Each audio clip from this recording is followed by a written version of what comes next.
Hello दोस्तों, मैं कुलदीप सिंह। आज इस वीडियो में आपके साथ 39 क्वेश्चंस के फिजिकल केमिस्ट्री के पैकेट के साथ उपस्थित हूँ। एक्चुअल में ये RPSC first grade school lecture exam जो 28 जून 2025 को हुई थी, उसमें जो फिजिकल के क्वेश्चंस हैं उनको हम सॉल्व करेंगे। इस वीडियो में जो आने वाली सेकेंड ग्रेड एग्ज़ाम के एस्पायरेंट्स हैं, इसके साथ साथ CUET joint entrance test for agriculture and all MS entrance exam for example JEM, इन स्टूडेंट्स के लिए भी कुछ हद तक ये फ़ायदेमंद हो सकता है। जैसे सीनियर टीचर की बात करें हम सेकेंड ग्रेड की, तो इसमें ये केमिकल काइनेटिक्स में order, molecularity, first order second order के कुछ क्वेश्चंस, रेट एक्सप्रेशन से रिलेटेड बातें, zero and pseudo order reaction से रिलेटेड, आर्हेनियस इक्वेशन से रिलेटेड कुछ क्वेश्चंस होंगे। सॉल्यूशन में जो कोलिगेटिव प्रॉपर्टीज़ है उनसे रिलेटेड आपको क्वेश्चन देखने को मिलेंगे। एंड मॉलिक्यूलर वेट का भी एक छोटा क्वेश्चन है। इलेक्ट्रोकेमिस्ट्री में जो सेल है, इलेक्ट्रोड्स है, इलेक्ट्रोड पोटेंशियल है, इसके साथ साथ जो आपके वीक इलेक्ट्रोलाइट्स के जो प्रिंसिपल है, कोलराउस लॉ वगैरह, तो इनसे रिलेटेड क्वेश्चन है। कोलॉइड्स के आपको क्वेश्चन यहाँ देखने को मिलेंगे। जॉइंट एंट्रेंस टेस्ट एग्रीकल्चर वालों के लिए यहाँ जो केमिकल काइनेटिक्स से रिलेटेड क्वेश्चंस है वो देखने को मिलेंगे। एंड थर्मोडायनेमिक्स से रिलेटेड सेकेंड ग्रेड में थर्मोडायनेमिक्स का पोर्शन नहीं है, ओनली इतना ही है। इसमें कुछ थर्मोडायनेमिक्स क्वेश्चंस भी आएंगे। तो यहाँ पर ये थर्मोडायनेमिक्स के बेसिक लॉज है, first law, second law, heat capacity, entropy, basic concept of thermodynamics and ये सब एक्सोथर्मिक एंडोथर्मिक रिएक्शन से रिलेटेड कुछ क्वेश्चंस होंगे। इसमें ज़ीरो ऑर्डर, फर्स्ट ऑर्डर से रिलेटेड एंड एक्टिवेशन एनर्जी से रिलेटेड एक आर्हेनियस इक्वेशन का क्वेश्चन आएगा।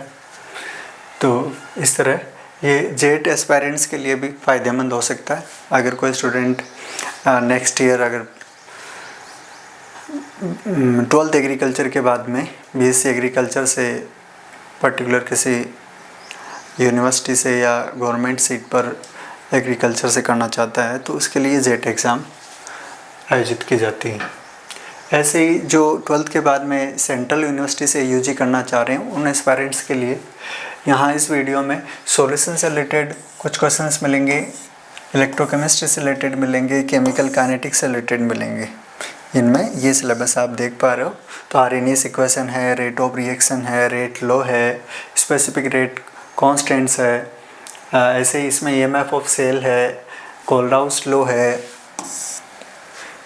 ये सब कुछ इससे रिलेटेड क्वेश्चन देखने को मिलेंगे। सॉल्यूशन में वही कोलिगेटिव प्रॉपर्टी जनरली देखने को मिलता है। ऐसे ही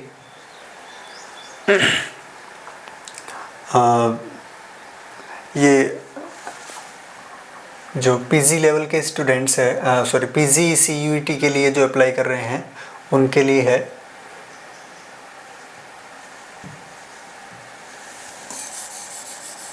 PG वालों के लिए तो ये आपको देखने को मिलेगा। इसमें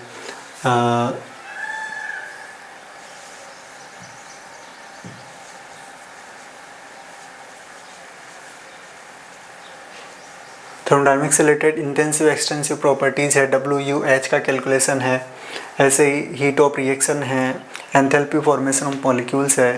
तो इनसे रिलेटेड क्वेश्चन आपके सेकेंड लॉ से रिलेटेड है, एंट्रोपी से रिलेटेड, एंथैल्पी से रिलेटेड, थर्ड लॉ का डिवाइड तृतीयघात का नियम जो है वो, और फ्री एनर्जी से related delta G, delta H and delta S के बीच में रिलेशन से रिलेटेड क्वेश्चन, और dilute solution, colligative property, lowering, vapour pressure, elevation in boiling point, depression in freezing point, इनसे रिलेटेड आपको क्वेश्चन देखने को मिलेंगे।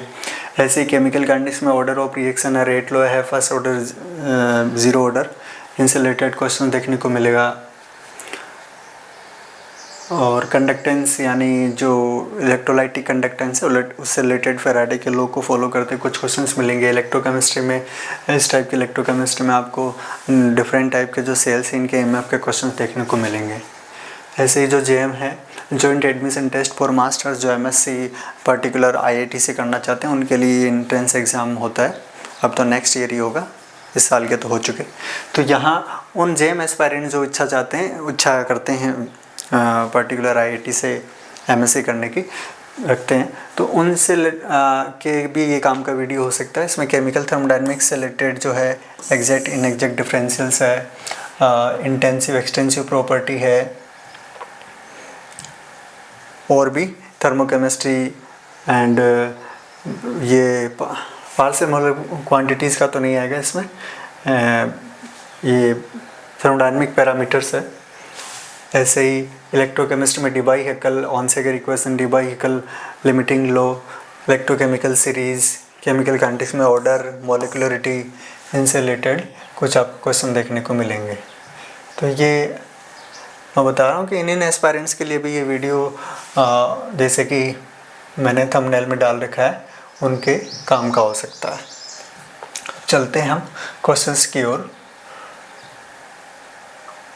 फर्स्ट क्वेश्चन जो भी इस एग्जाम में है, अम्ल जल अपघटन अभिक्रिया A+H2O+H+ उत्पाद में जहाँ H+ 0.1 मोल पर क्यूबिक डेसीमीटर है, जल का आयतन 1 लीटर तथा आभासी दर नियतांक ऐसा है, तो वास्तविक दर नियतांक क्या होगा। यहाँ स्यूडो फर्स्ट ऑर्डर रिएक्शन है। देखो किसी रिएक्शन में अगर रिएक्टेंट मोर देन 1 हो और जो अदर रिएक्टेंट है या तो उनकी कंसंट्रेशन कांस्टेंट हो या फिर एक्सेस में हो, तब इसे हम स्यूडो ऑर्डर रिएक्शंस कहते हैं। और जनरली वहाँ रिएक्शन एक ही रिएक्टेंट के रेस्पेक्ट में दी जाती है, क्योंकि जो रेट है उस रिएक्टेंट की कंसंट्रेशन पर डिपेंड करती है, जो एक्सेस में लिया जाता है उसकी कंसंट्रेशन पर डिपेंड नहीं करती है। यहाँ पे 3 चीज़ें हैं, एक तो H+, एक H2O और एक आपका A। तो इस रिएक्शन की जो रेट है वो KA/H2O इससे दी जाएगी, क्योंकि रेट एक्सप्रेशन हम देते हैं, रेट प्रोपोर्शनल होता है कंसंट्रेशन ऑफ रिएक्टेंट के। ठीक है, तो यहाँ रिएक्टेंट 3 टाइप के तीनों को मेंशन कर दिया और प्रोपोर्शनलिटी कांस्टेंट आते हैं, तो एक कांस्टेंट आता है, तो ये यहाँ रेट कांस्टेंट हो गया इसका एग्जैक्ट रेट कांस्टेंट। अब हम कंडीशन अप्लाई कर रहे हैं कि यहाँ पे H+ तो इतना है और H2O क्या है, 1 लीटर है। क्वेश्चन में दिया हुआ है कि H2O कितना दिया हुआ है, जल का आयतन 1 लीटर है, तब उस केस में इसे एक्सेस में माना जा सकता है। ठीक है, और जो फर्स्ट ऑर्डर रेट कांस्टेंट है वो दिया हुआ है यहाँ पे, यहाँ 1.5 है, यहाँ 1.39 है। ठीक है, तो इस टाइप का है क्वेश्चन। तो इस तरह हम यहाँ पर ये मान सकते हैं कि H2 की कंसंट्रेशन A से बहुत ज़्यादा है, तो ये एक्सेस में लिया हुआ है। ठीक है, और H+ जो है वो कांस्टेंट है, क्योंकि ये कैटलिस्ट का काम करता है और कैटलिस्ट रिएक्शन में उनकी कंसंट्रेशन चेंज नहीं होती है, जैसा मुँह लेके आते हैं वैसा का वैसा मुँह लेके चले जाते हैं रिएक्शन की एंडिंग में कैटलिस्ट, तो ये रीजनरेट हो जाते हैं रिएक्शन में, इस जैसे इसकी कंसंट्रेशन को कांस्टेंट मान सकते हैं। तो यहाँ पर ये कांस्टेंट माना जा सकता है और ये कांस्टेंट माना जा सकता है, तो इन तीनों को मिला के क्या एक नया कांस्टेंट दे दिया कि एपरेंट। ठीक है, ये एपरेंट रेट कांस्टेंट दिया हुआ है अपने पास, जो है वो एपरेंट रेट कांस्टेंट है। ठीक है, आभासी दर नियतांक, तो इन तीनों को मिला के एक नया कांस्टेंट दे दिया K = K। अब K एपरेंट और K में क्या रिलेशन है, K एपरेंट क्या होगा, K H2 एंड H+ के इक्वल है, तब उस केस में इन दोनों में रिलेशन ये होगा कि K एपरेंट में H2 और H+ को डिवाइड कर दोगे तो वो क्या आ जाएगा, ये इसका रिलेशन हो गया। और इसी रिलेशन के बेसिस पे हम यहाँ सॉल्यूशन करेंगे कि हमें दिया हुआ है, तो K एपरेंट होगा K into concentration of H2O into concentration of H+। देखो H+ की कंसनट्रेशन तो 0.1 दी हुई है एंड जो H2O है वो उसकी कंसनट्रेशन आपको पता करनी है। अब H2 कितना है, 1 लीटर है, 1 लीटर मीन्स 1000 ग्राम। अब पर्टिकुलर किसी भी सब्सटेंस के मोल आपको निकालने हो तो मोल इक्वल्स टू होगा ग्राम में क्वांटिटी अपॉन मॉलिक्यूलर वेट। ठीक है, तो ये ग्राम में क्वांटिटी अपॉन मॉलिक्यूलर वेट ग्राम में तो बताओ 1000 ग्राम, एंड ये मॉलिकुलर वेट होता है इसका 18, तो इसको आप डिवाइड करोगे तो 55.6 के समथिंग ये वैल्यू रहेगी, 55.6। तो इस 55.6 को 0.1 से मल्टीप्लाई करना है और फिर इसको मल्टीप्लाई करना है 1.39 से। अपने पास यहाँ ये दिया हुआ है 1.39 इंटू 10⁻⁻5। तो इसको सॉल्व करेंगे, इन तीनों को मल्टीप्लाई करेंगे, ये -5 फिर आ जाएगा।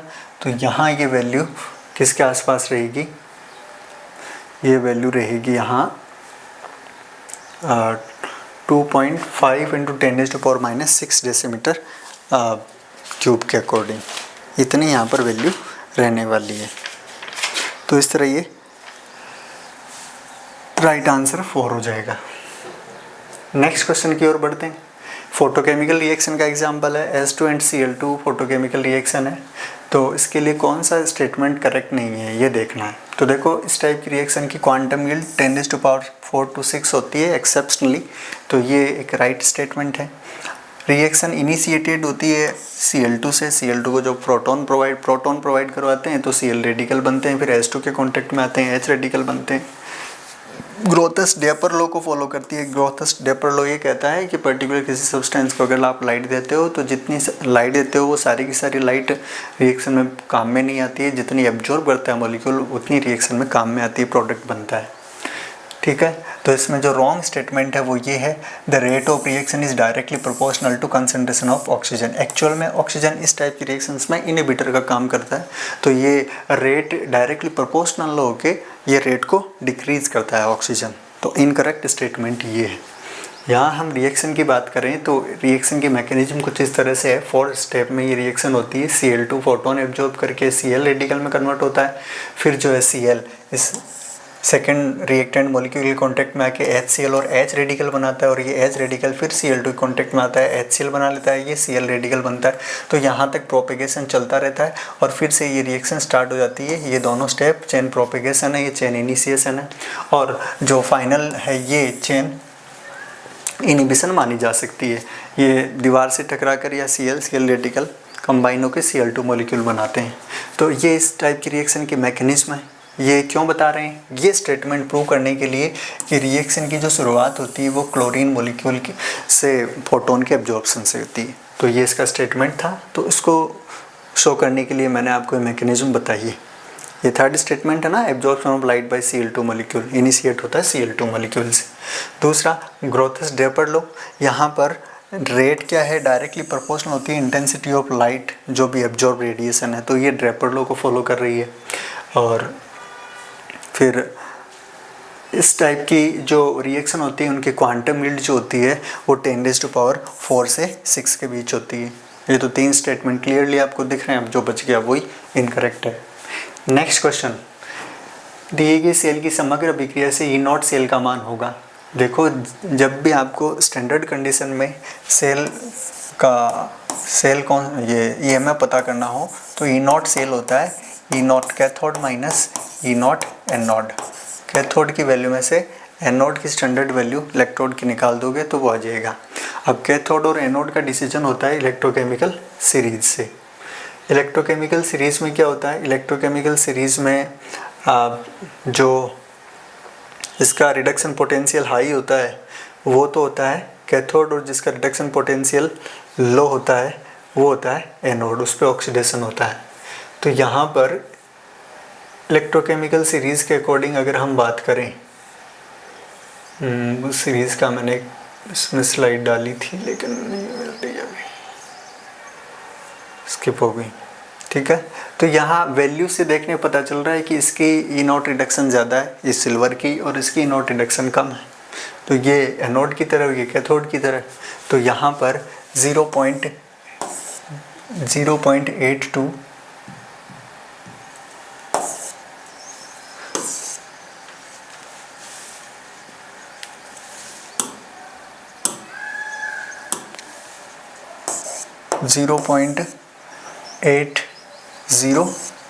माइनस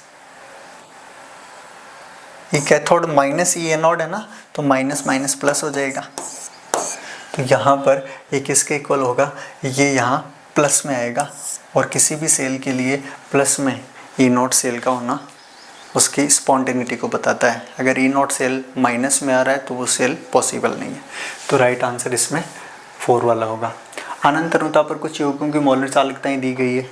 इस टाइप का जो ये न्यूमेरिकल है ये कोलराउस के वीक इलेक्ट्रोलाइट वाला है, जिसमें आपको इक्वेशन बना लेनी है और इक्वेशन के बेसिस पे आपको ये सॉल्व करना होगा। तो इक्वेशन कैसे बनाएं सर? इक्वेशन बनाने के लिए आपको पहले जो दिया हुआ है वो देखना होगा, BaS2 BaCl2 NH4Cl और NH4OH। तो BaCl2 किससे रिएक्ट करें? NH4OH से, कैसे भी बना लो आप। और क्या बनाए? NH4Cl plus BaOH whole twice. Reaction को अगर बैलेंस करें तो ये 2NH4OH आएगा, ये 2NH4Cl आएगा। तो यहाँ जो भी वैल्यू दी हुई हो उसके अकॉर्डिंग आप इसको सोल्व कर लीजिए। BaOH होल ट्वाइस के लिए 460 ओम इनवर्स सेंटीमीटर स्क्वायर पर मोल है, इसकी वैल्यू है 460। इसकी वैल्यू है 240 BaCl2 की, सॉरी 460 BaOH2 की है।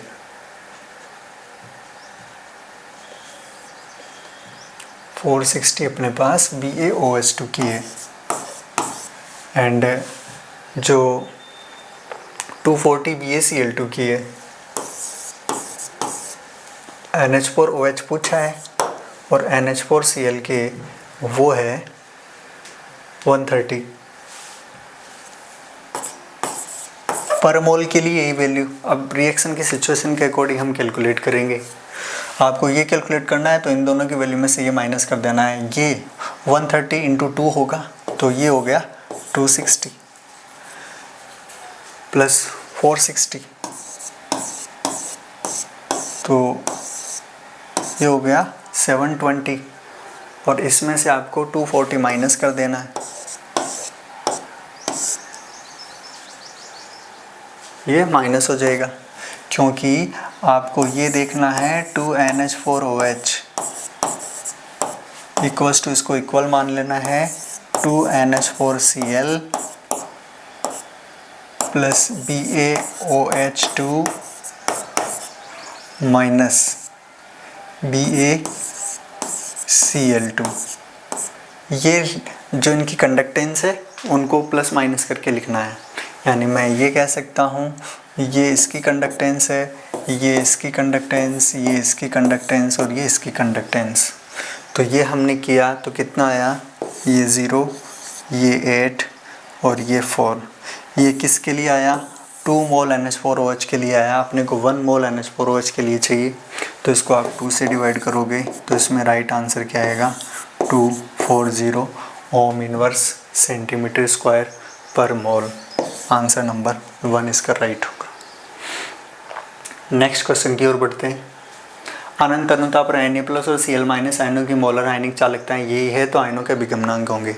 तो अभिगमनांक का फॉर्मूला होता है अपने पास T+ equals to lambda plus upon lambda plus plus lambda minus.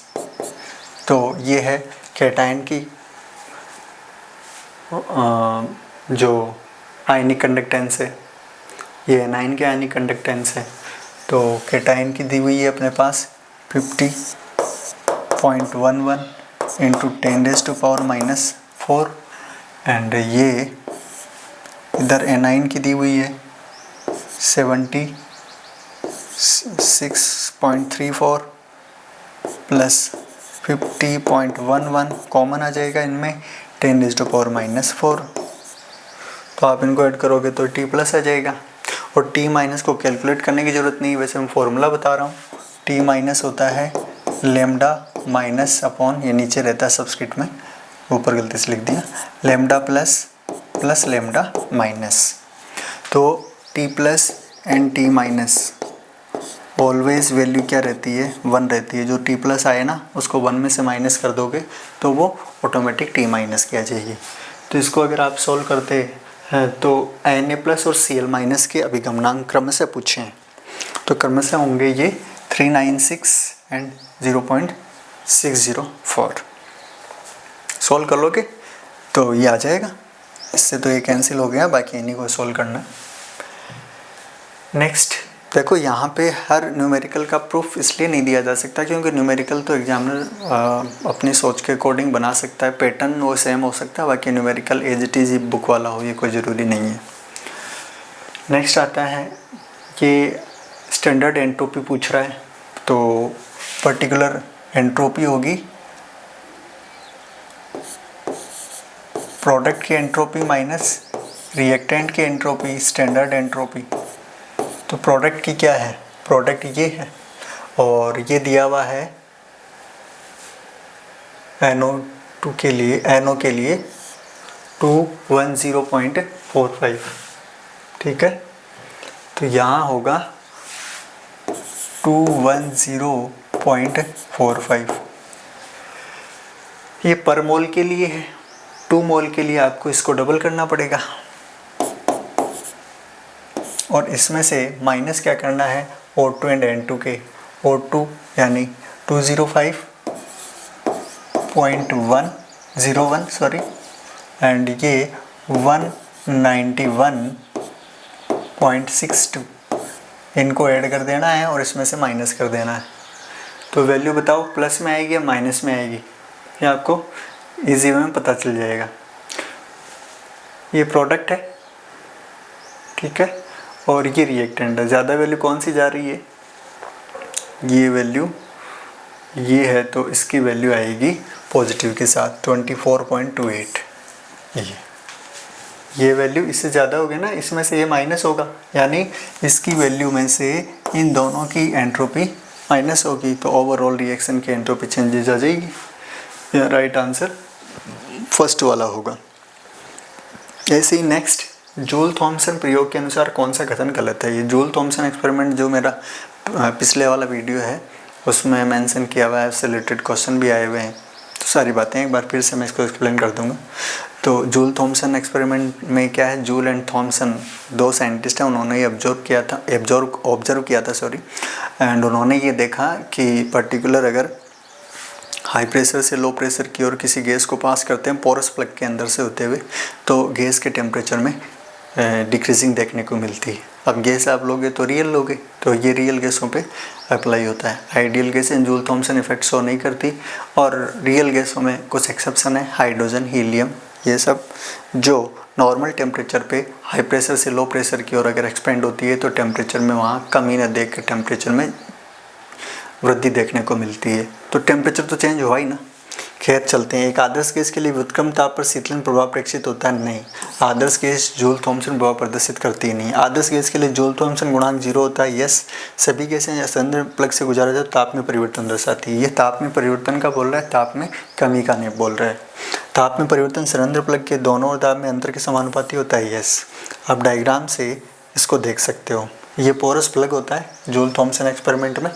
ये इसका pressure P1, V1 and T1 है पर्टिकुलर टेम्परेचर पे, और ये फिर इस साइड में आ गया तो इसका pressure P2, V2 and T2 हो गया। ये पोरस प्लग से होते हुए गैस इनिशियल स्टेट से फाइनल स्टेट में आ गई। तो इस तरह इस गैस का अगर पास होना होता है इस पर्टिकुलर पोरस प्लग से, तो गैस के टेम्परेचर में कमी देखने को मिलती है। यहाँ T2 is less than T1 होता है। ये इसके बारे में बता रहा है कि पिस्टन मूव करता है तो कांस्टेंट प्रेशर ईच रीजन में मेंटेन रहता है। ये आइसोएंथैल्पिक प्रोसेस होता है या एंथैल्पी चेंजिंग 0 होती। तो जूल थॉमसन कोफिशिएंट की बात करें, एक क्वेश्चन आया हुआ भी है, आगे भी देखेंगे। ये क्या होता है, टेम्परेचर में चेंजिंग किसके साथ, प्रेशर के साथ, कांस्टेंट एंथैल्पी पे। इसे क्या बोलते हैं, म्यू/Zt कहते हैं। तो ये म्यू/Zt आइडियल गैस के लिए क्या होता है, 0, यानी there is no cooling. Real gas के लिए होता है पॉजिटिव, इसका मतलब कूलिंग देखने को मिलता है, और म्यू/Zt नेगेटिव होता है, यहाँ हीटिंग देखने को मिलता है।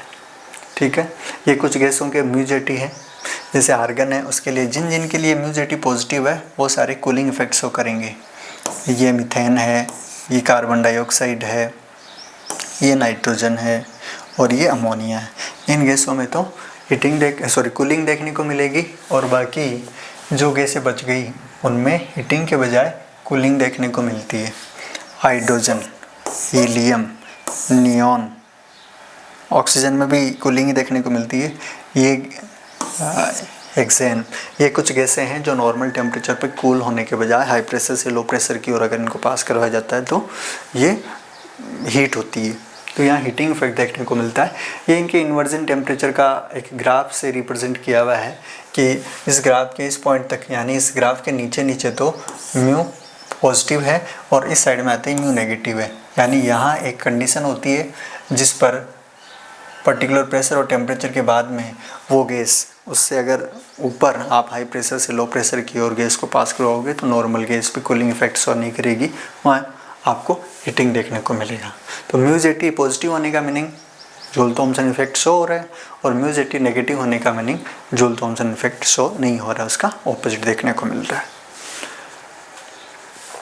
तो ये इसमें स्टेटमेंट थे, ये मैंने बता दिया आपको। पोरस प्लग होता है, म्यू80 0 होता है और ये टेम्परेचर में चेंजिंग देखने को मिलती है। नेक्स्ट, डीबाई का तृतीय घात का नियम, पिछले वाले वीडियो में जिसका मैं लिंक डिस्क्रिप्शन बॉक्स में डाल दूंगा, उसमें बताया हुआ है, पहले से मेंशन किया हुआ था।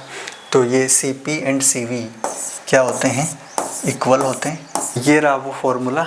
इस टेम्परेचर की रेंज में ये Cp और Cv T⁻³ से इससे रिलेटेड होते हैं और इसे D/T³ लो भी कहते हैं। ठीक है, तो यहाँ पर वेरी लो टेम्परेचर पे हीट कैपेसिटी बहुत ही मुश्किल से ऑब्जर्व की जाती है, मेज़र की जाती है और इस कंडीशन में ये फॉर्मूला अप्लाई होता है।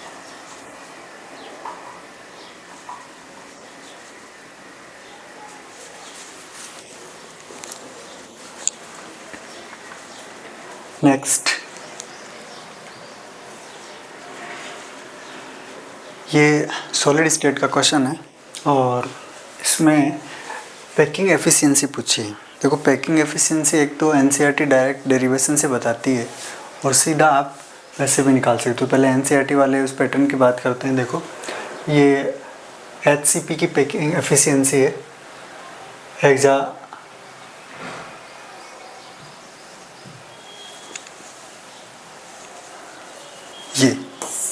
ये एचसीपी की पैकिंग एफिशिएंसी और ये है आपका बीसीसी की packing efficiency, body centred cubic structure, और ये है सिंपल क्यूबिक स्ट्रक्चर की पैकिंग एफिशिएंसी। तो सिंपल क्यूबिक की सबसे कम है, उसके बाद में आपकी बीसीसी की है और सबसे ज़्यादा पैकिंग एफिशिएंसी जो है वो एचसीपी स्ट्रक्चर की है। तो यहाँ पर एचसीपी में क्या होता है, किसी भी पर्टिकुलर क्यूब होता है ना, उसके फेस जो होते हैं 6 फेसेस होते हैं। इन सारे 6 फेसेस पे एक पार्टिकल माने जाते हैं, एक सेंटर माना जाता है। देखो, आप तीनों की अगर स्ट्रक्चर की बात करें, तीनों की अगर हमने स्ट्रक्चर बनाए हैं तो कुछ इस तरह से हो सकती है। ये जो है वो सिंपल क्यूबिक स्ट्रक्चर है, ठीक है, और इसमें सेंटर में एक पार्टिकल माना जाता है। नेक्स्ट जो है वो फेस सेंटर्ड है, 1 2 3 4 5 एंड 6 और एक सेंटर में होता है। और बीसीसी जो होता है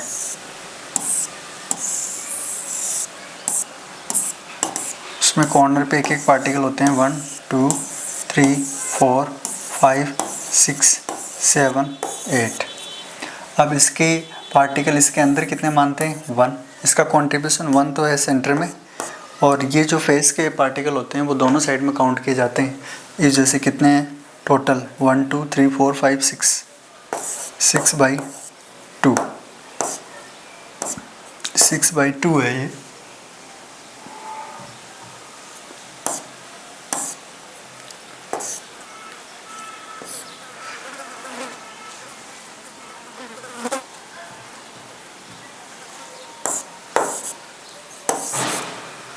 तो ये 3 + 1 4 आ गया और इसमें है 8, और कॉर्नर के जो पार्टिकल होते हैं वो इसके जस्ट पास में एक है, इसके जस्ट पास में एक है, इसके जस्ट पास में एक है, ठीक है। तो 1/8 ऐसे 4 नीचे, तो यहाँ इसमें 1 माना जाएगा और 1 माना जाएगा यहाँ पर सेंटर में, तो 1 + 1 2। तो सबसे कम पैकिंग एफिशिएंसी है। पैकिंग एफिशिएंसी का मतलब जितने ज़्यादा पार्टिकल आ सकते हैं उतनी पैकिंग एफिशिएंसी ज़्यादा मानेंगे। तो सबसे कम पार्टिकल इसमें है सिंपल क्यूबिक में, फिर बीसीसी में, और सबसे हाईएस्ट पैकिंग एफिशिएंसी क्या है, एचसीपी की है। तो यहाँ आप ऐसे भी इसको कैलकुलेट कर सकते हो, ये तो डेरिवेशन के थ्रू बताया है। तो इसमें सबसे ज़्यादा पैकिंग एफिशिएंसी बीसीसी की, एफसीसी की, फेस सेंटर्ड क्यूबिक स्ट्रक्चर, फिर बीसीसी और फिर एचएससी की। नेक्स्ट क्वेश्चन की ओर बढ़ते हैं। यहाँ एक क्वेश्चन कोलोइड का दिया हुआ है। कोलोइडी एंटीमनी का प्रयोग कब किया जाता है? कोलोइडी एंटीमनी का प्रयोग, ठीक है, ये है काला जार के लिए। वैसे देखो आजार जो है ना वो एक पर्शियन वर्ड है। पर्शियन मीन्स फ्रांसीसी, ऐसी लैंग्वेज जो तुर्किश, ईरान, अफ़गानिस्तान इन देशों में बोली जाती है। जैसे किताब, दिल, वैसे आजार भी एक पर्शियन वर्ड है जिसका मीनिंग होता है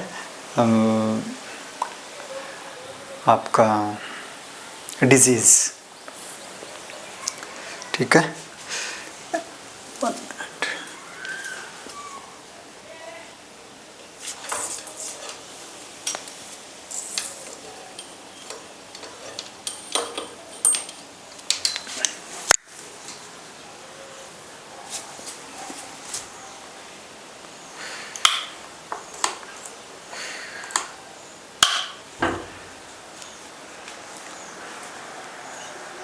तो ये कोलोइडी एंटीमनी कोलोइडल पार्टिकल की फॉर्म में एंटीमनी का सॉल्यूशन है जो इस डिजीज़ में के क्यूरिंग के लिए यूज़ में लिया जाता है। वैसे ये डिजीज़ क्या है? ये एक पैरासाइट है, visceral leishmaniasis, commonly known as kala azar, a word coined in, disease का नेम है, late 19th century in India, which means black disease. Black disease क्यों कहते हैं? काला आजार, काली बीमारी। यहाँ इससे पीड़ित लोग की जो स्किन होती है ना वो थोड़ी काली हो जाती है, इस वजह से काला आजार कहते हैं। और भी इसके सिम्टम्स है, ग्रेइश और blackish discolouration of skin during infection. Infection जब तक चलता है तब तक उसकी थोड़ी ग्रे कलर की या ब्लैकिश स्किन हो जाती है। और इसके लिए हिंदी वर्ड फॉर ब्लैक काला and Persian word for disease. तो यहाँ आजार तो लिया हुआ है पर्शियन वर्ड से और ब्लैक यानी काला लिया हुआ है हिंदी वर्ड से। काला आजार is a slow progressing indigenous disease caused by A protozoan parasite of genus लेशमानिया। ये लेशमानिया जीनस के पैरासाइट से जनरेट डिजीज़ होती है।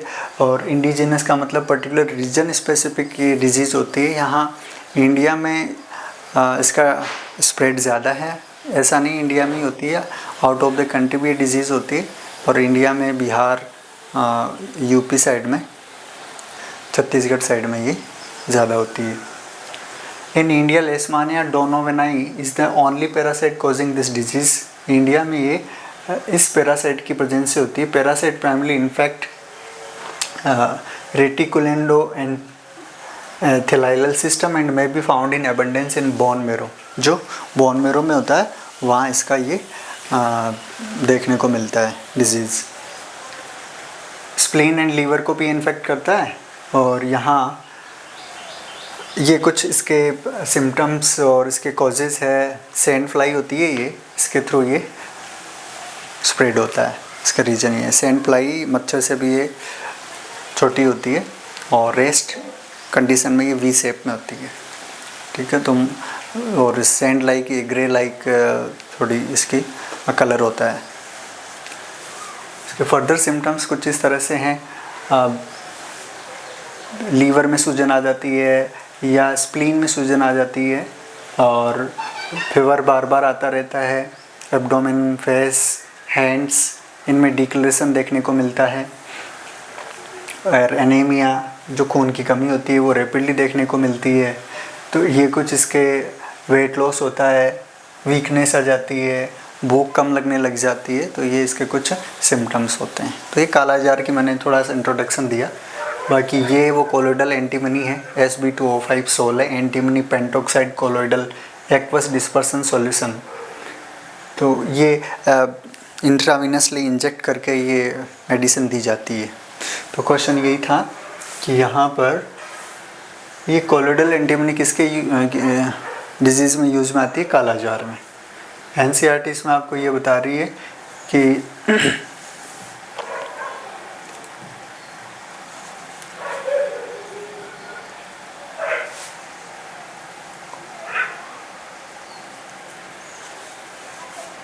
Colloidal antimony is used in curing kala azar.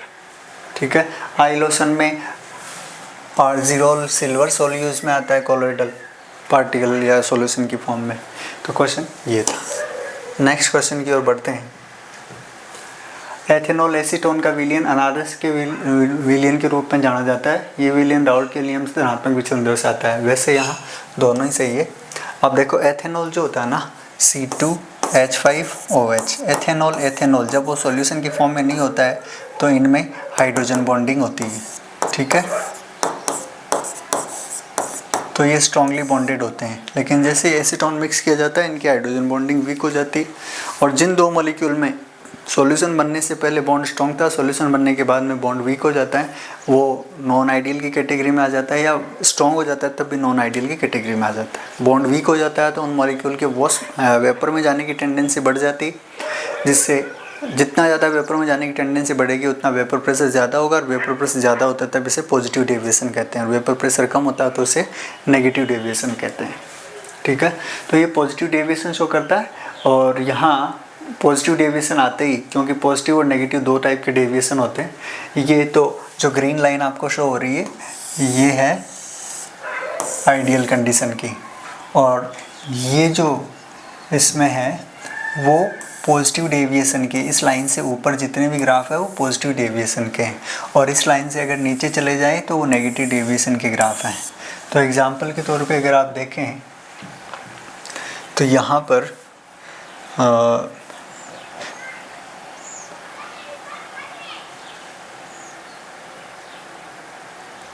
Ethanol and acetone की बात है।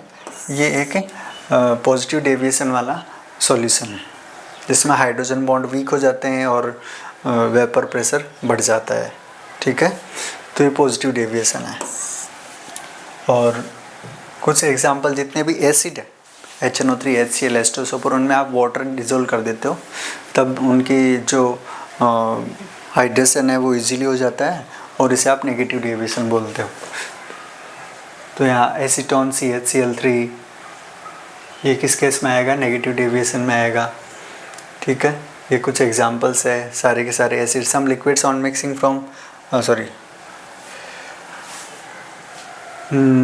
इसमें क्लोरोफॉर्म एंड एसीटोन ये negative deviation, phenol aniline negative deviation, जितने भी एसिड एंड वाटर है वो सब के सब नेगेटिव डेविएशन। ठीक है। नेक्स्ट क्वेश्चन इसमें है कि इन सोल्स में कौन से पॉजिटिवली चार्ज्ड हैं। तो जो भी मेटल कंटेनिंग है और एनायनिक फॉर्म में ऑक्सीजन है वो सारे पॉजिटिवली चार्ज होंगे। तो ये पॉजिटिवली है, ये तो अपने को याद रखने पड़ेंगे। तो इसमें A, C and D answer होना चाहिए। ये इसका आंसर है। एनसीईआरटी में ये टेबल दी हुई है। कुछ metal oxides Al2O3,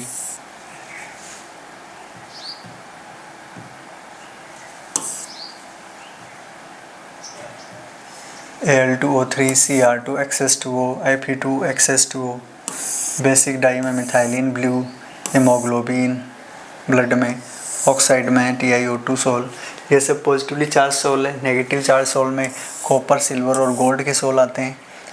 antimony sulphide, cadmium sulphide, arsenic sulphide ये नेगेटिवली चार्ज सोल है। ईओसिन, कॉन्गो रेड, जहाँ ये मिथाइलिन ब्लू तो है पॉजिटिवली चार्ज, और ईओसिन कॉन्गो रेड डाई है नेगेटिवली चार्ज सोल। और starch, gum, gelatin, clay, charcoal, ये सब नेगेटिवली चार्ज सॉल्ट में आते हैं। नेक्स्ट क्वेश्चन की ओर बढ़ते हैं। 100 ग्राम विलायक में 1.8 ग्राम ग्लूकोज घोलने पर विलयन का क्वथनांक 0.1 डिग्री सेल्सियस बढ़ जाता है। विलायक का मोलल उन्नयन स्थिरांक। देखो, एक तो आपको ये रिलेशन पता होना चाहिए, डेल्टा टी बी हो चाहे डेल्टा टी एफ हो, ये के बी से या फिर के एफ से मोललता से रिलेटेड होता है। इस तरह के एफ गुणा मोललता डेल्टा टी एफ और के बी गुणा मोललता डेल्टा टी बी। ठीक है, तो पहले इसके आपको मोललिटी कैलकुलेट करनी पड़ेगी। तो मोललिटी के लिए आपको क्या करना है, ग्लूकोज है C6H12 है O6, इसके मोल आपको कैलकुलेट करने पड़ेंगे। तो मोल कैलकुलेट करने के लिए क्वांटिटी तो है 1.8 और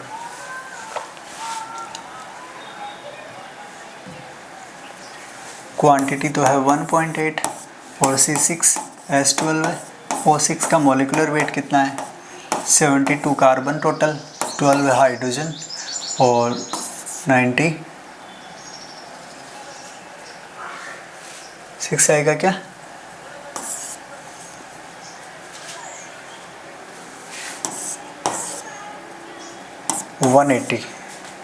ये 180 ये मोल हो गई। ठीक है, इनटू सॉल्वेंट आपको किलोग्राम में लेना है, यहाँ किस में बताया है, यहाँ ग्राम में। कितने ग्राम, 1000 ग्राम को आप किलोग्राम में कन्वर्ट करोगे तो 0.1, ये इसकी मोललिटी आ गई। और के एफ दिया हुआ है क्या, ये पूछा है, और ये दिया हुआ है डिफरेंस डेल्टा टी बी। हमें पता है delta T B equals to K B into molality.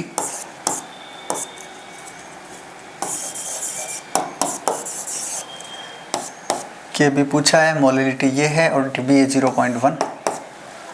ठीक है, मोललिटी में इधर आ जाओ, ये K B 1.8 upon 180 into 1 upon 0.1, decimal से डेसिमल कैंसिल, ये आ गया 10।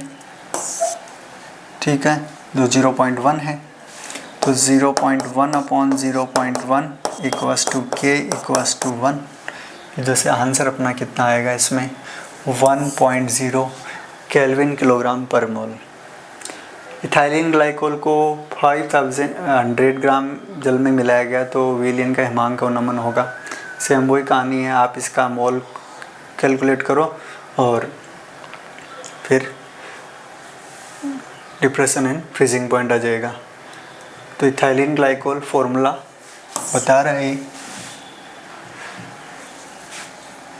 C2H6O2 C2H6O2 कार्बन का टोटल एटॉमिक मास 24 दोनों कार्बन का हो गया, 6 हाइड्रोजन और 32 ऑक्सीजन।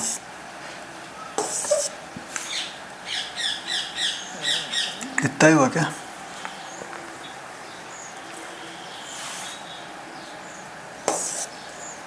$62। ठीक है, तो यहाँ टोटल 62 इसका मास और 50 ग्राम ये है। तो मॉलिक्यूलर मास को आप वेट को मॉलिक्यूलर मास से डिवाइड कर दो, ये तो आ गए मोल, इनटू इसको 0.5 कर दो। 500 ग्राम थे ना, इसको किलोग्राम में कन्वर्ट कर लो। तो ये तो आया आपकी मोललिटी। और के एफ हमें पूछा है डेल्टा टी एफ, इसमें के एफ इंटू मोललिटी। ठीक है, तो के एफ कितना था, के एफ इसमें दिया हुआ है 1.86।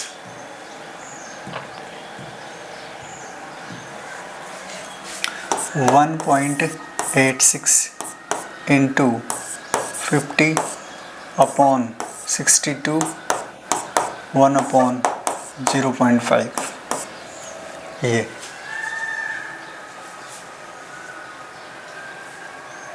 इसमें ये आ जाएगा। कैलकुलेट करोगे ना आप 1.86 इंटू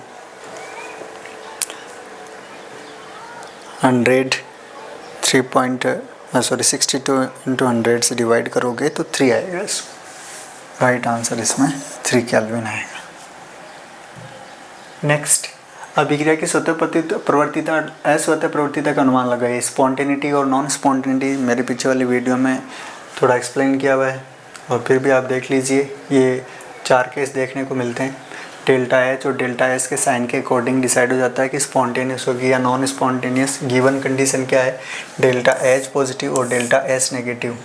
तो delta H positive and delta S negative में डेल्टा जी ऑलवेज पॉजिटिव होगा, और न तो लो टेम्परेचर पे न हाई टेम्परेचर पे रिएक्शन स्पॉन्टेनियस होगी, ऑलवेज नॉन स्पॉन्टेनियस होगी।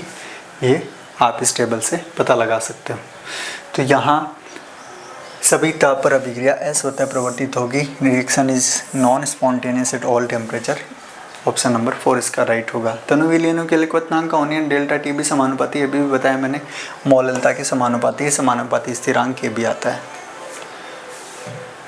फिर नेक्स्ट, 1 लीटर 98% H2SO4 1.84 जलीय विलयन की मौलिकता क्या होगी। इससे पहले ये छोटा सा क्वेश्चन है। अणुसंख्यक गुणधर्म जो बल्कों के अणुभार के ज्ञात करने के लिए उपयुक्त है वो है परासंग दाब। ऑस्मोटिक प्रेशर जो कोलिगेटिव प्रॉपर्टी है वो पॉलीमर्स के मोलर मास के लिए यूज में आती है। हाँ, इसकी बात करते हैं। इसकी मोलरिटी आपको बतानी है। W/W इसका मास परसेंट दिया हुआ है, और सॉल्यूशन की जो डेंसिटी है 1.84 है। ठीक है, इसका H2SO4 का। चलो कैलकुलेट करते हैं। है अपने पास H2SO4। पहले तो इसका मॉलिक्यूलर मास देख लेते हैं। Molecular weight, hydrogen 2, sulphur 32, oxygen 64, 98। ये 98% था, यानी 98 ग्राम 100 ग्राम में था। ठीक है, W/W है तो ग्राम में है।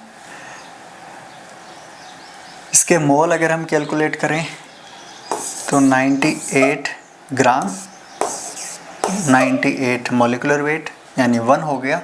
1 मोल डिजोल है 100 ग्राम में। ठीक, तो मोल तो हो गए यहाँ H2SO4 के 1, कितने ग्राम में, 100 ग्राम में। अब जो मोलरिटी होती है ना, उसका फॉर्मूला होता है मोल पर लीटर। मोल तो हमने कैलकुलेट कर लिए, लेकिन लीटर कैलकुलेट नहीं किए। लीटर के लिए आपको क्या करना पड़ेगा, पहले तो इसको वॉल्यूम बनाना पड़ेगा, और उसके बाद में 1000 से डिवाइड करना पड़ेगा। तो एक फॉर्मूला आपको पता है, D = m/v। अपने पास अभी m ही है। ठीक है, तो यहाँ से अगर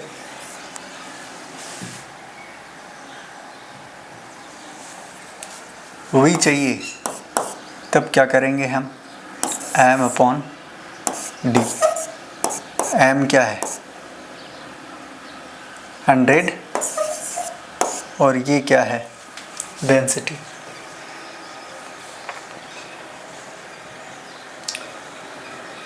वन 1.84।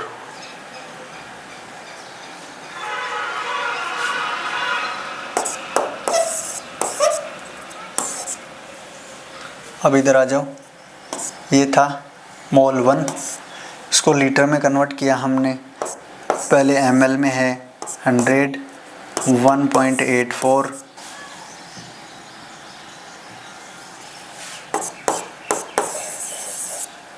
ये डेसिमल हटाया, 1 2 3, मेरे पास आंसर आ जाएगा 18.4 मोलर।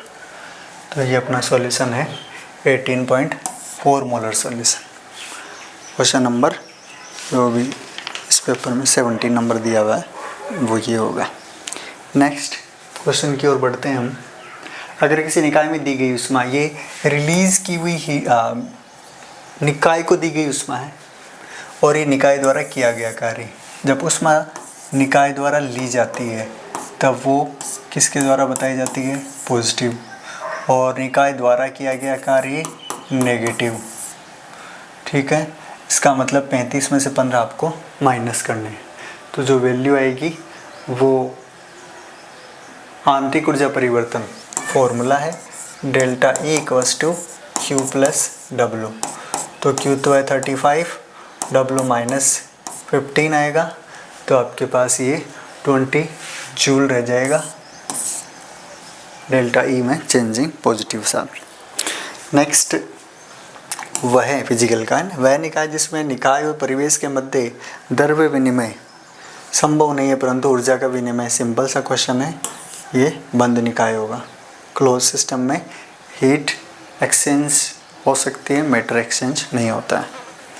नेक्स्ट देखो ये सिस्टम सराउंडिंग यूनिवर्स, तो ये बीकर ओनली बीकर है, किसी पर्टिकुलर कवर ढक्कन से ढका हुआ है, तब उस केस में सिस्टम और सराउंडिंग के बीच में हीट का एक्सचेंज हो सकता है, मैटर का नहीं होगा, तो क्लोज सिस्टम की कैटेगरी में आएगा। फर्स्ट लॉ ऑफ थर्मोडायनेमिक्स का statement delta equals to Q plus W होता है। नेक्स्ट वह संबंध जो उष्मागतिकी के प्रथम नियम को निरूपित करता है, अभी बताया delta E equals to Q plus W. Volume and mass गहन गुण है? नहीं, एक्सटेंसिव है। गहन गुण पदार्थ की मात्रा पर निर्भर करते हैं? नहीं करते, यानी दोनों ही गलत है। देखो ये कुछ प्रॉपर्टीज़ है, इंटेंसिव प्रॉपर्टीज़ वो प्रॉपर्टीज़ होती है जो पदार्थ की मात्रा पर निर्भर नहीं करती है। Density, pressure, temperature, mass, volume, internal energy, enthalpy, entropy, ये कुछ ऐसी प्रॉपर्टी है जो पदार्थ की मात्रा पर निर्भर करती है। तो ये एक्सटेंसिव है, ये इंटेंसिव है। नेक्स्ट सक्रिय ऊर्जा ई की गणना के लिए सही आर्यनीय समीकरण है। तो आर्यनीय समीकरण क्या होगा? वो सिंपल आर्यनीय इक्वेशन ये है, ln k equals to minus E/RT। Starting में हम ये कहते हैं k equals to a into exponential minus E/RT। आप दोनों साइड में log लेंगे तो ये ln k होगा, और जहाँ एक्सपोनेंशियल होता है वो हट जाता है, और जहाँ कुछ नहीं होता वहाँ ln आ जाता है। तो ये इसी की फॉर्म है, minus E/RT plus ln a। तो इसमें राइट आंसर होगा minus E/RT plus ln a, third वाला। SO2Cl2 को अपने प्रारंभिक सांद्रता से आधी मात्रा में वियोजित होने में 30 मिनट का समय लगता है। तो यदि विक्रिया प्रथम कोटि की, तो विक्रिया का वेग स्थिरांक होगा। देखो आधी मात्रा आते ही ये T½ हो गया, तो इसका जो T½ है वो कितना है? 30 मिनट। फर्स्ट ऑर्डर के लिए K इक्वल्स टू होता है 0.693 अपॉन T½ 0.693 क्या होता है? ये थोड़ा सा अगर आपको पता हो तो कैलकुलेशन इजी हो जाएगी। 2.303 इंटू 0.3010 का मल्टीप्लिकेशन क्या था? 0.693 था, एंड T½ कितनी है यहाँ पर? 30 है। ठीक है, ये K पूछा क्या है? यदि विक्रिया प्रथम कोटि की है तो विक्रिया का वेग स्थिरांक होगा, क्या ही पूछ लिया। अब क्या इससे कैलकुलेट करोगे? ये 30 मिनट है। एक चीज़ जो इसमें लोचा है वो किसका है? मिनट में नहीं है, ये सेकंड में है। तो यहाँ जो भी मिनट है उसको आप पहले सेकंड में कन्वर्ट करो, तो इसको 60 से डिवाइड कर दो, ठीक है, और फिर आप इसको सोल्व कर लो। तो इसको सोल्व करोगे तो आंसर आएगा 3.85 इंटू 10⁻⁻⁴। इसको सोल्व करोगे तो 2.303 इंटू 3.3010 अपॉन 30 इंटू 60 मिनट। ठीक है, हो जाएगा इसी वे में। नेक्स्ट क्वेश्चन की ओर बढ़ते हैं। निम्न में से असत्य कथन है। जटिल अभिक्रिया की कोटि सबसे मंद पद के द्वारा दी जाती है। हाँ, कॉम्प्लेक्स रिएक्शन होती है, उसमें जो ऑर्डर ऑफ रिएक्शन है वो स्लो स्टेप से डिसाइड होता है।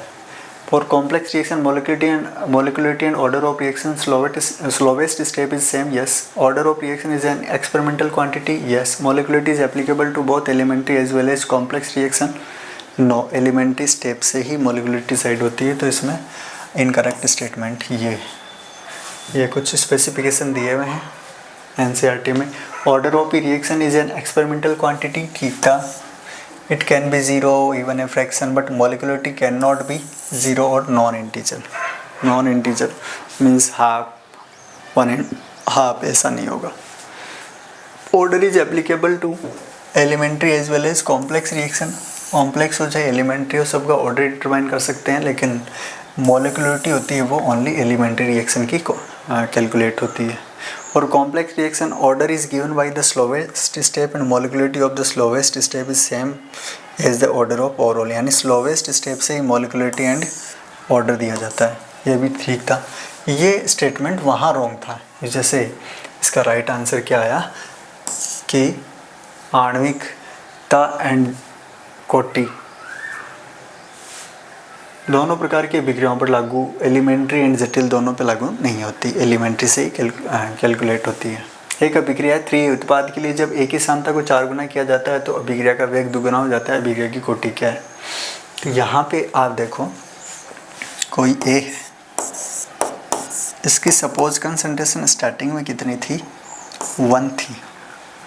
अब किसी रिएक्शन की जो रेट है उसका फॉर्मूला होता है कि कंसंट्रेशन ऑफ ए, उसके बाद में जो रेट है उस पर क्या इफ़ेक्ट हुआ और आपने कंसंट्रेशन में क्या चेंजिंग करी वो देखना है। क्वेश्चन आपको ये कह रहा है कि जब एक ही सांद्रता को कितना गुना कर दिया जाता है, 4 गुना, तो एक ही सांद्रता आप 4 गुना कर दो, एक को तो किया आपने 4 गुना, यानी जब एक था तो एक से क्या बन गया 4, लेकिन रेट क्या हो गई।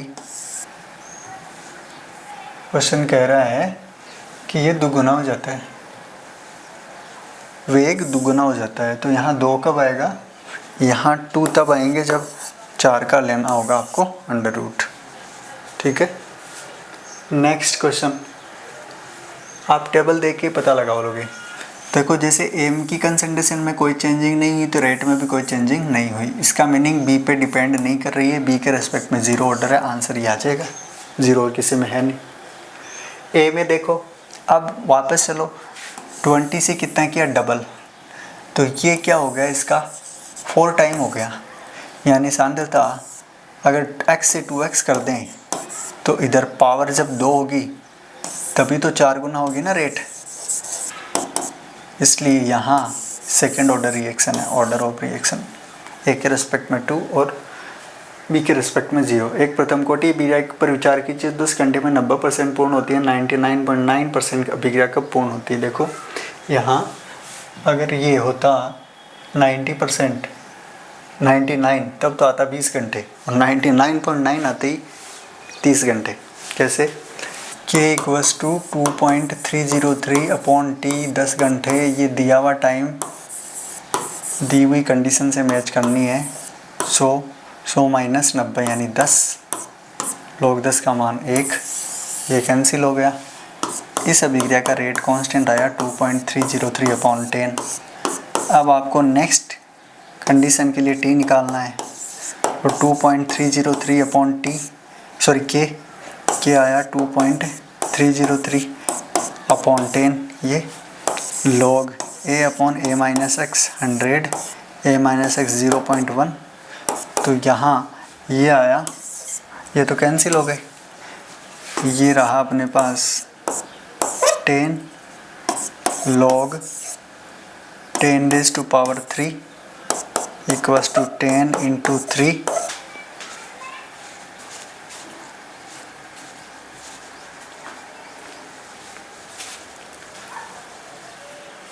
तो इसमें 30 मिनट्स आएंगे, 30 आवर्स आएंगे।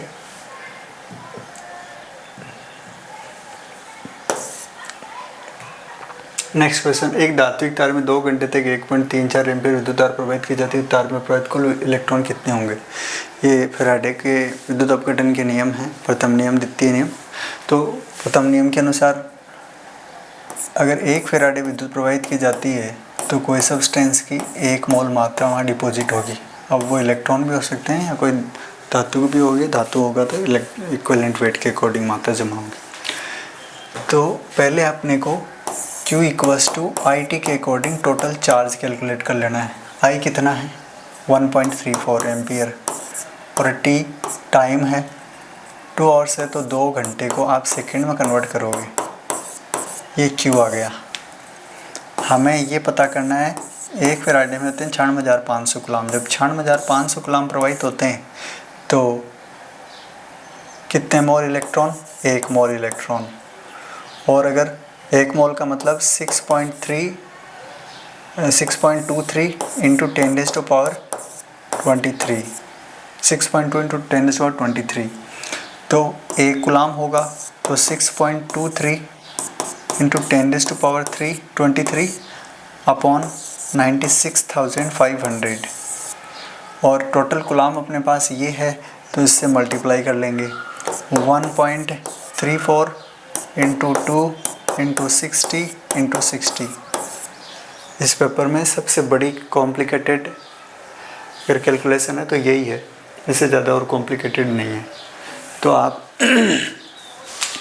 इस क्वेश्चन को सॉल्व करोगे तो जो वैल्यू आपको मिलेगी इसमें वो रहेगी 6.02 इंटू 10⁻22। ठीक है। नेक्स्ट 298 केल्विन तो आपको दिए गए सेल का ईएमएफ है। अब इस सेल की ईएमएफ को अगर आपको कैलकुलेट करना है तो नियरेस्ट इक्वेशन पता होनी चाहिए। नियरेस्ट इक्वेशन है E = E0 माइनस 0.0591 अपॉन, यहाँ रिएक्शन गिवन रिएक्शन या गिवन कंडीशन को देखो कितने इलेक्ट्रॉन इन्वॉल्व हो रहे हैं। अब अगर हम क्वेश्चन को देखें तो जिंक किस में कन्वर्ट हो रहा है? जिंक 2+ में 2 इलेक्ट्रॉन दे रहा है। और Ag+ किस में कन्वर्ट हो रहा है? Ag में। अब 2 इलेक्ट्रॉन, ये तो 1 इलेक्ट्रॉन ले रहा है तो 2Ag+ करने पड़ेंगे। 2 इलेक्ट्रॉन लेकर ये 2Ag में कन्वर्ट हो रहा है। ओवरऑल रिएक्शन की अगर हम बात करें तो zinc 2Ag+ convert into 2Ag zinc 2+। अब यहाँ पे जो सॉलिड है उनकी तो एक्टिविटी 1 मान लेते हैं। अब ये नियरेस्ट इक्वेशन है E = E0 minus 0.0591 upon N। N है 2, number of electron involve in redox reaction N होते हैं। ये 2.303 के साथ है। Log concentration of product, product क्या है अपने पास, इसमें ये कंसीडर करना है। Zn2+ की कंसंट्रेशन कितनी दी हुई है? Zn2+ की 1 दी हुई है। तो log 1 अपॉन Ag कितना है? 0.1 मीन्स log 10 हो गया, तो ये 1 हो गया। और स्टैंडर्ड कंडीशन का सेल पोटेंशियल कितना दिया हुआ है? वो दिया हुआ है 1.56 माइनस 0.0295, ये 1.56 में से माइनस कर देंगे तो जो वैल्यू दिख रही है वो इसमें कौन सी आएगी? 1.56 से छोटी वैल्यू एक ही है, 1.50 वोल्ट। यह आंसर आ जाएगा। नेक्स्ट, एक त्रिसंयोजी अथवा एकल संयोजी विद्युत अपघट्य के लिए डिब्बा एकल सीमांत नियम समीकरण में minus log gamma plus minus को अंडर रूट म्यू के विरुद्ध आलेखन से रेखा का ढाल होगा। तो ये यहाँ पर डिब्बा एकल लिमिटिंग लो दिया जाता है एक, और डिब्बा एकल लिमिटिंग लो के according log gamma plus minus equals to 0.591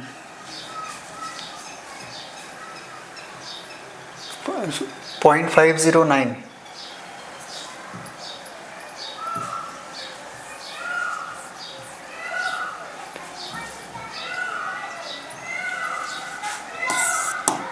509 Z plus Z minus under root mu minus के साथ, ये फॉर्मूला होता है। कंडीशन क्या दी हुई है? कंडीशन ये है कि Z प्लस तो हो 1 और Z माइनस हो 3। एक त्रिसंयोजी या एक संयोजी, या फिर Z प्लस 3 हो और Z माइनस क्या हो 1 हो। तो यहाँ पर ये equation y equals to mx जैसी बनेगी, और इसमें आप माइनस साइन इधर ले लेते हो, minus low gamma plus minus. अभी अगर हम माइनस नहीं लें और उस कंडीशन में देखें तब क्या हो रहा है, ये अंडर रूट म्यू।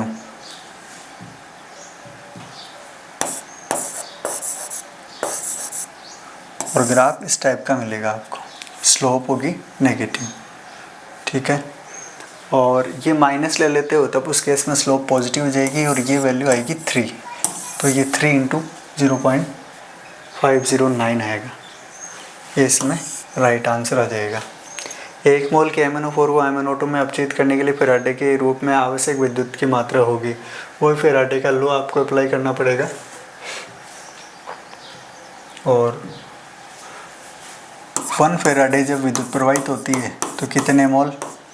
1 मोल। अब देखो किसका किस में कन्वर्जन हो रहा है, KMnO4 का MnO2 में। यहाँ मैग्नीज की ऑक्सीडेशन स्टेट निकालो, +7 आ जाएगी, MnO4 माइनस है, और यहाँ मैग्नीज की ऑक्सीडेशन स्टेट कितनी है? 4+ है। ये इसमें अपचयित हुआ है, कितने इलेक्ट्रॉन लिए? 3 इलेक्ट्रॉन। यानी जब इसके 1 मोल पार्टिसिपेट करके 1 मोल MnO2 में कन्वर्ट होते हैं तो 3 मोल इसके इलेक्ट्रॉन एब्जॉर्ब किए जाते हैं, एब्स्ट्रैक्ट किए जाते हैं। तो यहाँ इलेक्ट्रॉन के 3 मोल मानते हैं हम, तो फैराडे कितने होंगे? 3। इस वजह से इसमें राइट आंसर क्या आएगा? 3 फैराडे। नेक्स्ट क्वेश्चन की ओर बढ़ते हैं। निम्नलिखित ताप रासायनिक आंकड़ों से 25 डिग्री सेल्सियस पर OH की संपूर्ण ऊष्मा होगी। सिंपल सा क्वेश्चन है। अब यहाँ पे OH राइट साइड में रखना है आपको, H2 से H2 कैंसिल हो गया, इनको ऐड करना है। इसका तो माना है 0, हीट ऑफ फॉर्मेशन H+ का। स्टैंडर्ड कंडीशन में इनका 0 होता है, इसका मतलब अब आपके पास केवल H2O2 से OH माइनस ही रह गया। तो आप जो भी कंडीशन है उनको एज इट इज़ रख दो, ऐड कर दो। तो 285 में 0.9 में से 57.3 माइनस कर दो आप, तो ये -228.6 आ जाएंगे, यानी लास्ट का 0.6 इसी में है। नेक्स्ट 25 डिग्री सेल्सियस पर 1 × 10⁻³ मोलर की सांद्रता युक्त Na2SO4 के लिए जलीय विलयन का आयनिक सामर्थ्य है। तो देखो जब आयनिक सामर्थ्य की अगर हम बात करते हैं,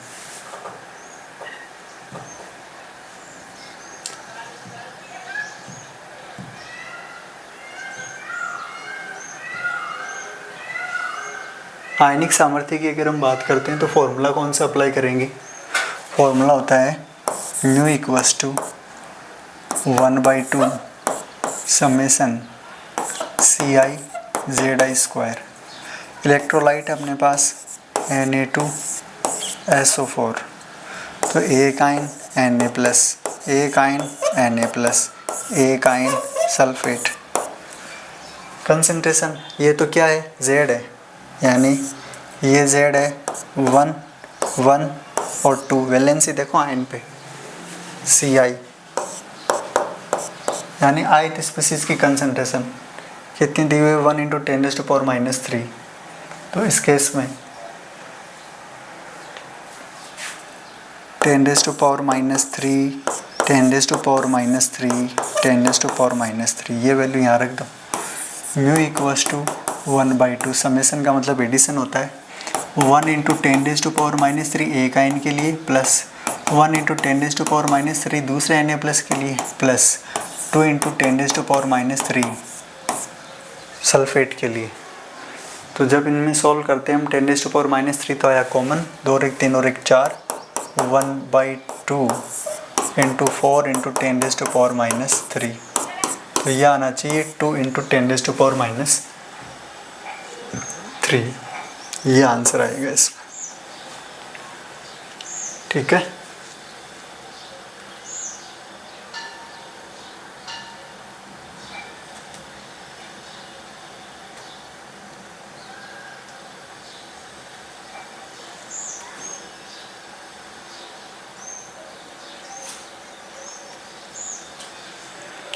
नेक्स्ट क्वेश्चन की ओर बढ़ते हैं। निम्नलिखित अभिक्रिया के लिए एंथैल्पी परिवर्तन है। तो इस टाइप के फॉर्मूले के लिए अपने को क्या करना है,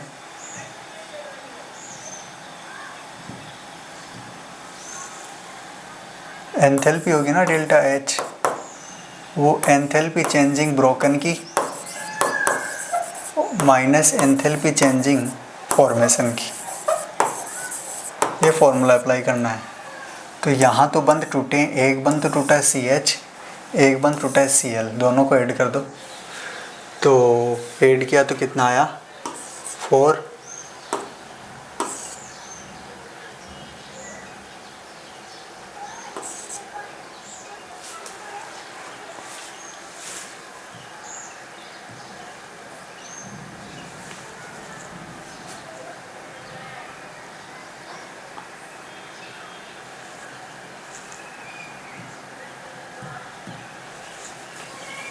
इसको ऐड करेंगे तो ये 9 और ये 8, ये 5, ये 6 5 8.9। तो ये और फॉर्मेशन में एक फॉर्मेशन CCl एक HCl, इन दोनों को ऐड कर देंगे तो ये माइनस के साथ आएगी वैल्यू। तो यहाँ पर ये है 761.4 माइनस के साथ 761.4। तो इसमें से ये माइनस करेंगे तो माइनस के साथ आएगी वैल्यू और ये -102.5 आएगी। ठीक है, अपना राइट आंसर इसमें ये आ जाएगा।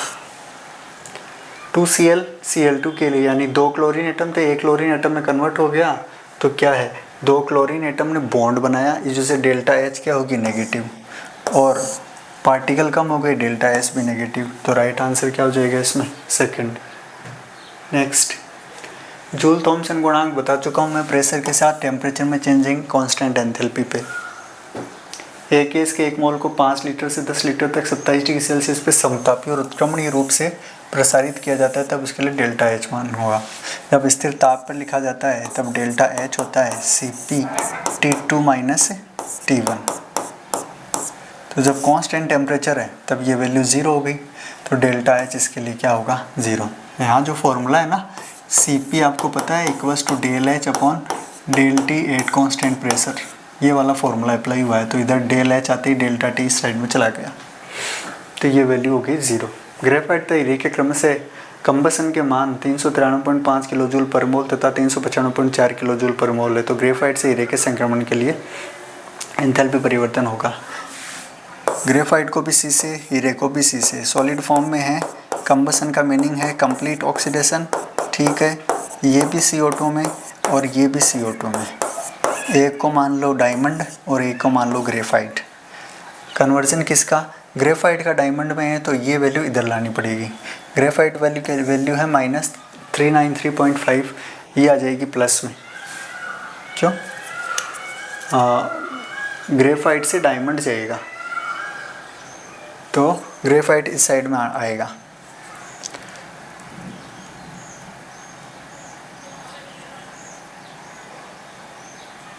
इसको अपोजिट करना होगा। तो ये तो है +393.5 और ये है -395.4। तो वैल्यू नेगेटिव में ही आएगी, 1.9 किलोजूल पर मोल इसका आंसर आ जाएगा। तो इस तरह अपने ये कंप्लीट होते हैं क्वेश्चंस।